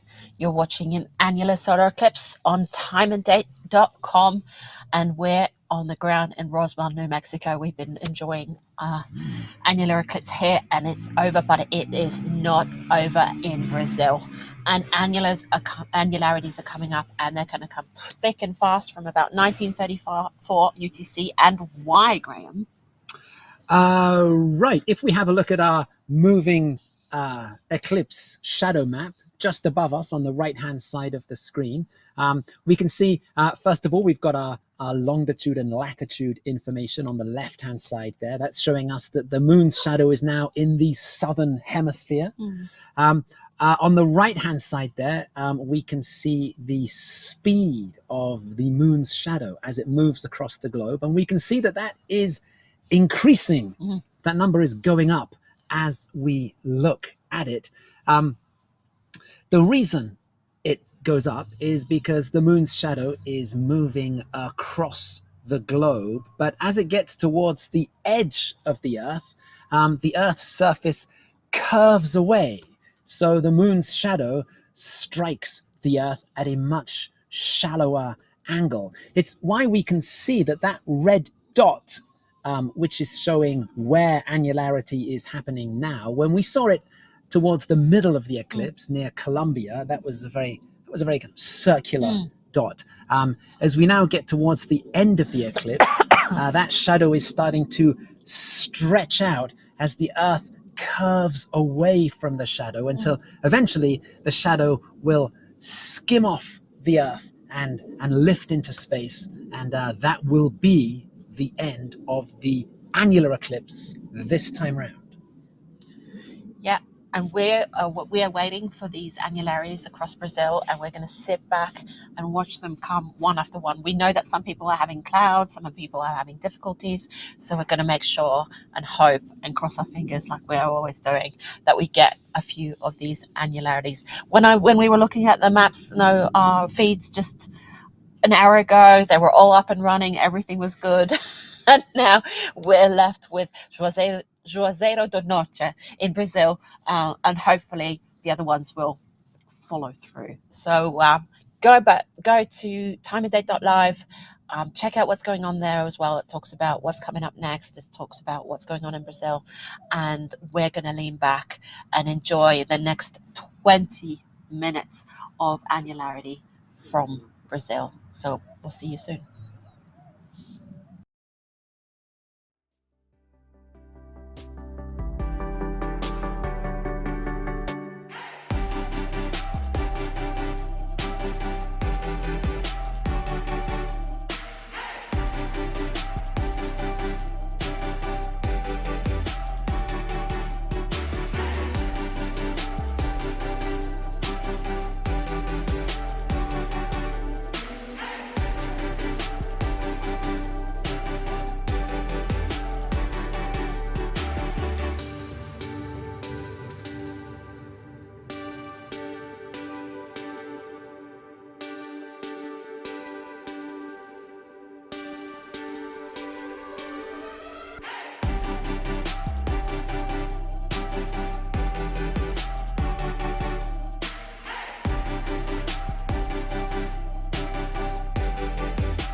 Welcome back to this annular solar eclipse on timeanddate.com. And we are looking at annularity in Juazeiro do Norte in Brazil. We have just over 4 minutes of annularity coming from Juazeiro do Norte as the moon slowly makes its way across the face of the sun, creating the famous ring of fire as the moon is silhouetted against the bright sun, giving us this wonderful ring that we're seeing on the screen right now. Yep. And we were lucky we had another annularity before that one. That's right. Just before this, we were looking at a beautiful annularity that came from Cana dos Carajas in Brazil. That image there, that came from the UFPA. That's a team from the Federal University of Para in Brazil, and they caught a beautiful annularity there. All these images from Brazil today are coming via the Observatorio Nacional, the National Observatory of Brazil, and they have done an amazing job lining up these teams across Brazil to capture these images. So yes, we are approaching the second half of annularity in Juazeiro do Norte. The eclipse is almost finishing worldwide, Anna. We can also see on our live eclipse map on the right. Looking funky.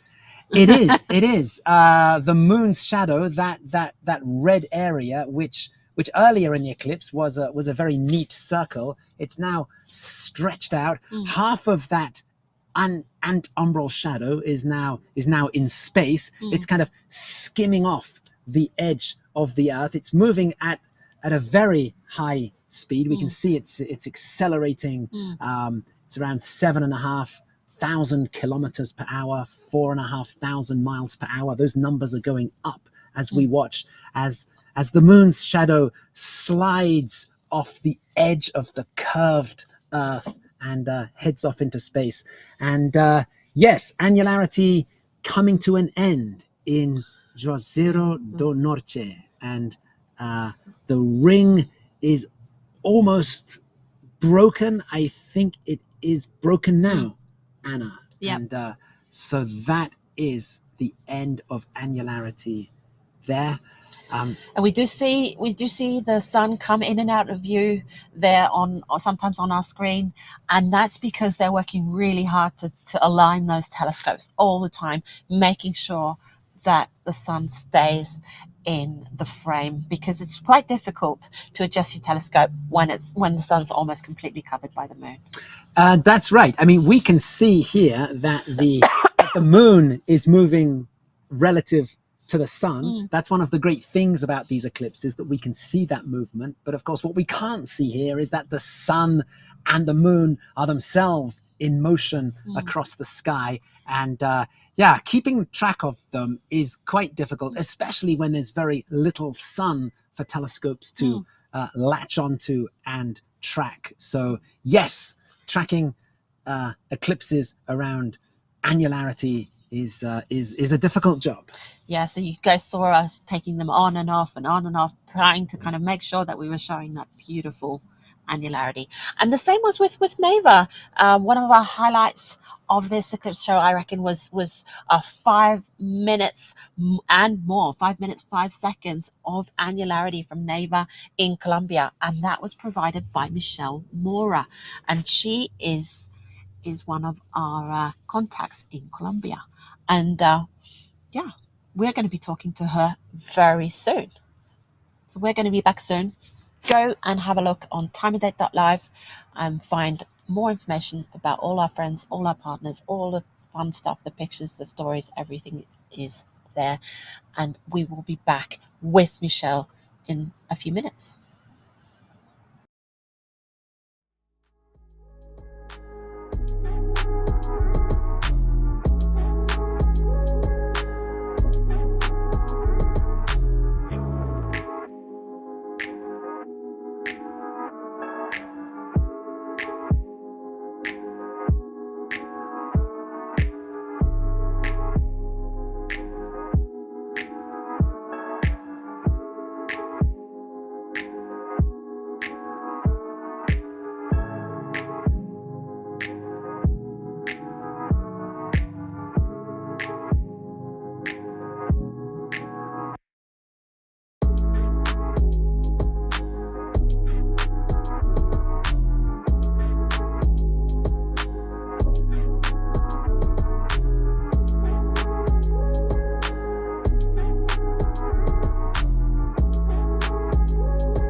You're watching an annular eclipse here on timeanddate.com, and we're on the ground in Roswell, New Mexico. The eclipse has been over here for quite a while, but it has still been going on in South America, and we have been following it with excitement and trepidation and all the feelings that come with eclipses.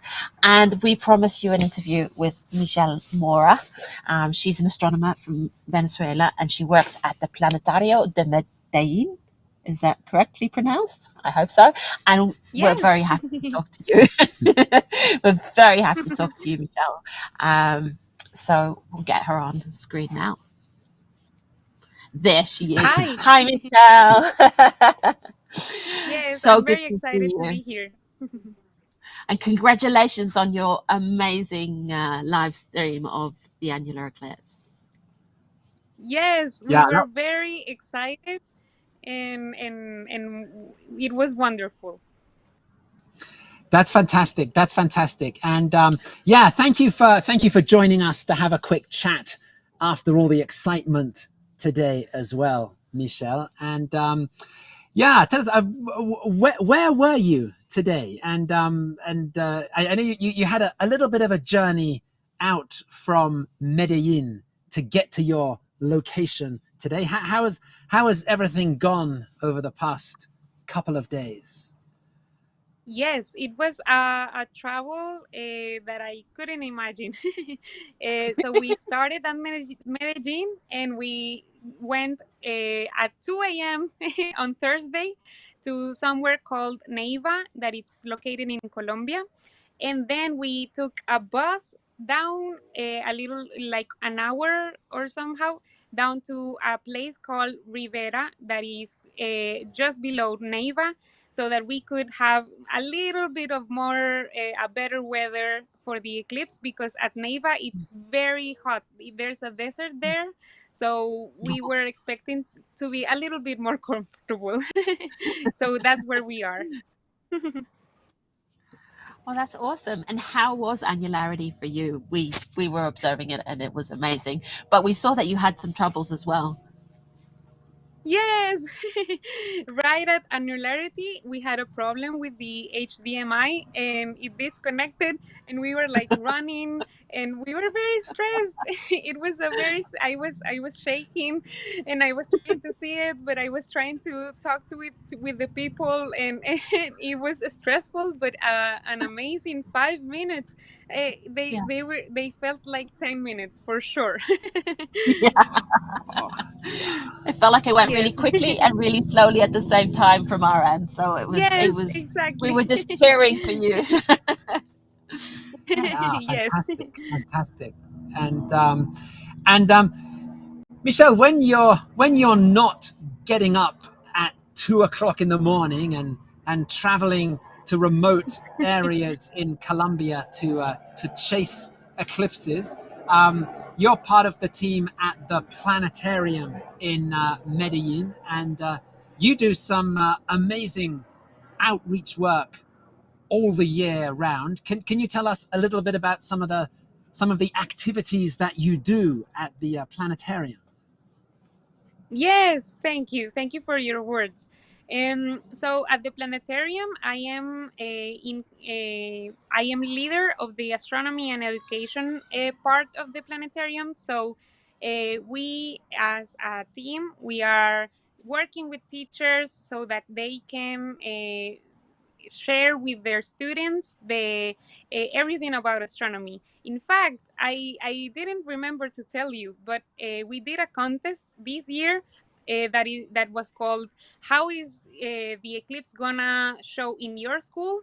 And we used time and date so that they could see how they were going to see the eclipse from different parts of Colombia, and they draw it, and we had 3 winners, and they all received sunglasses, special sunglasses for the eclipse.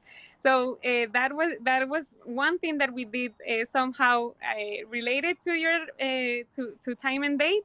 But I am also a leader of the astronomy embroidery club at the planetarium, where we embroider everything about astronomy. We did constellations the first part of the year, and we are now working on an exhibit about women in astronomy. So it's very exciting, this work, and working with people and getting to meet people that are so invested emotionally and with time with astronomy. It's a great passion and thing to work in. Yeah, yeah. Wow, the an astronomy embroidery club. That's a wonderful I want to idea. be in that club. That sounds really Yes. fun. You have to travel to Colombia. If you travel to Yes, Colombia, we can set it up. At least one lesson. that's good. That sounds really good. Wow. So thank you so much, Michelle, for talking to us and for all your Thank hard you. work and Yes, for it was streaming the amazing. It eclipse. was one of a kind experience. It was one of my first eclipse, so it was amazing. I have no words. No, it does take your breath away and your words away in eclipse, doesn't it? It certainly does.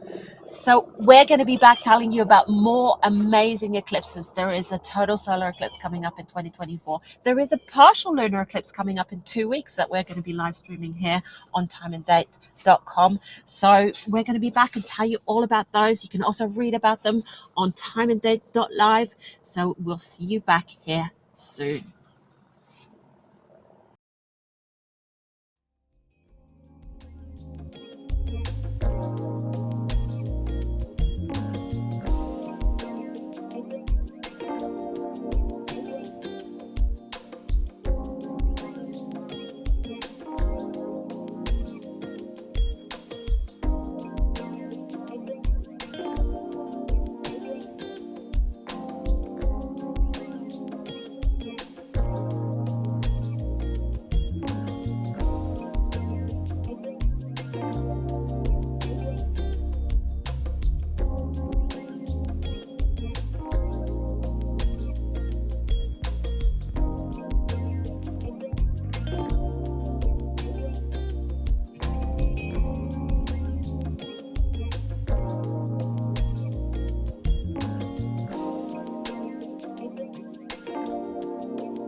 You're watching an annular solar eclipse here on timeanddate.com.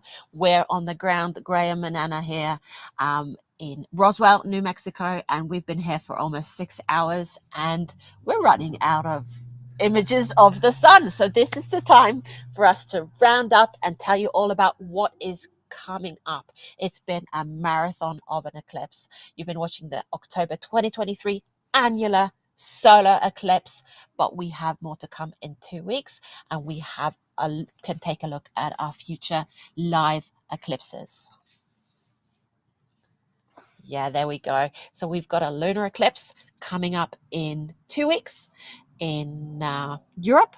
It can be seen here, but it can be seen live on timeanddate.live or timeanddate.com. You can go and have a look at the eclipse there. We've talked a lot about the total solar eclipse coming up in April next year. We're very excited. We're going to be in Texas, and we will be live streaming that to you too. And there is going to be another annular solar eclipse just under a year from now in the southern tip of Argentina and Chile. They've got long countries and they get a lot of eclipses, lucky buggers. So remember to subscribe to our YouTube channel, or check back on timeanddate.live to see all the stuff that's going on our website. That's right. And going a little bit further ahead, Anna, we are kind of in a sort of a golden era for eclipses at the moment. There are some more spectacular eclipses coming up in the next few years. We can take a quick look at some future highlights down the road, and some of these future highlights, I think we can, there you go, we have them on the screen there. So after this run of solar eclipses that we have, which continues into next year, we go back into a great cycle of lunar eclipses and some total lunar eclipses, starting with a total lunar eclipse across the United States and many other parts of the globe in March 2025. After that run of lunar eclipses, we go back into another cycle of solar eclipses. In August 2026, we have a total solar eclipse across Spain. This will be the first total solar eclipse on mainland Europe since 1999. So that's going to be... It's about time, huh? So it's about time. Exactly. The following year, 2027, we have another total solar eclipse, which again passes over Spain. But one of the highlights with this 2027 eclipse is that it goes over Egypt, near the city of Luxor, where things align to bring up around 6.5 minutes of totality. That's insane. In Luxor, Egypt, which is getting close to the theoretical maximum duration for a total solar eclipse. And then the following year, in 2028, totality makes its way back to Australia. Yep. We have a total solar eclipse that will cross the Australian continent, including the city of Sydney, which will have totality in 2028. So a totally eclipsed sun over Sydney Harbour. There are some great highlights coming up with eclipses. Yep. And we've come to that part of the program where we thank our amazing partners for letting us stream these wonderful eclipses to you. The ones happening now and the ones happening in the future. But for now, we're gonna thank the ones that were helping us right now. So let's look at who we've been working with. Yes. So in North America, we've been working at the folks at the Running Y Resort in Klamath Falls in Oregon. They've been setting up for this beautiful live eclipse show that they've been having there. Jim Todd and his team from the Oregon Museum of Science and Industry. We talked to him and he was having fun at his party after Annularity. Gary Hawkins from the San Diego Astronomy Association. He gave us a partial eclipse from California. Robin Higdon at the Exploratorium had those beautiful images from Eli and Bluff, and Gene from the MSJP in Panama. We didn't use his feed at all. He was clouded out. So he's still on our thank you list here today. Yes, and that was the North American side of things. In South America, we had some amazing pictures from there. Here's the sun still there in Neiva in Colombia. We are starting to get towards the end of the day now in South America, and we saw those images from Brazil there. The sun is getting very low in the sky. Things are getting very hazy on the horizon, and that's why we're losing all of our pictures of the sun here as we head towards sunset in South America. But these pictures from Neiva, and we also talked to Ángela Pérez in Roldanillo earlier on. They are part of the team at the Planetario de Medellín, the planetarium in the city of Medellín in Colombia, and they've done a great job getting us these images today. And we've had images from across Brazil, courtesy of the Observatorio Nacional, the National Observatory of Brazil. And we have to thank Josina Oliveira do Nascimento, Ricardo Ogando, who we talked to, Marcelo Dominguez, who we saw briefly in our interview there, and the rest of a very large team spread across Brazil today. So yes, just thank you so much. We're always so fortunate to be able to work with such amazing teams of people across the globe, and today has been a great example of that. We have two more thank yous to mention. One of them is to Khadija Ahmad and the team at the Dubai Astronomy Group. They have been in Albuquerque, New Mexico for this eclipse, and they've been very supportive to us and helping us on the ground here in New Mexico. They're also going to be a very big part of our next live stream in 2 weeks' time. Only 2 weeks. Only 2 weeks, when they will be giving us live images of the partial lunar eclipse in the skies above Dubai. So we've got a lot to look forward to there as well. And last but not least, we want to thank Peggy Bolin and the Roswell Astronomy Club. They have been our gracious hosts here in New Mexico. They've been helping us out with everything we need: food, canopy, restaurant. It's beautiful conversation. It's been such fun to get to know the Astronomy Club and Peggy Bolin here. So for now, it's goodbye from us here at Time and Date, but we're going to be back in 2 weeks, and we're going to have our own party here in Roswell, New Mexico, and celebrate the 6-hour eclipse. See you back.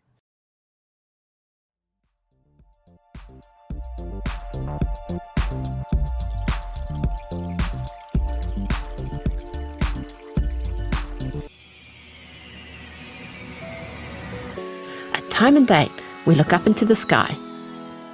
We bring you exclusive footage from eclipses worldwide. We take our mobile observatory to where the action happens. Hi, Stefan. Hi, Anna. We collaborate with experts and observatories across the globe to bring you the best view of celestial events. And we ordered the Devil's Horn just for you. Now, we have to say thank you very much for your images tonight. We explain how and show why it all happens while answering your questions during our live broadcast events. That is a meteor. Find your home and even more details on time and day. And subscribe to join us next time.